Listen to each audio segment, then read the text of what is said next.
Paano naman kung pre-selling units yung kinuha ko na property? Kapag pre-selling, dito sa The Granary, ang commitment ng developer ay 2 years ang turnover.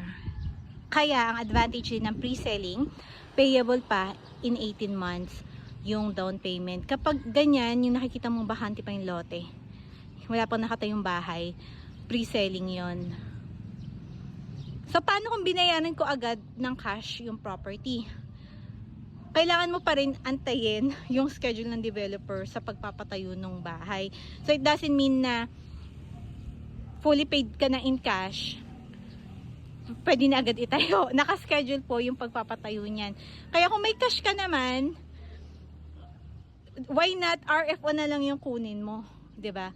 Ang magandang pre-selling sa mga hindi nagmamadaling lumipat, kasi medyo magaan yung pagbabayad ng down payment.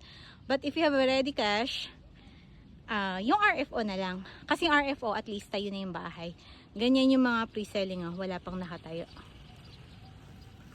So if you have additional questions, message me.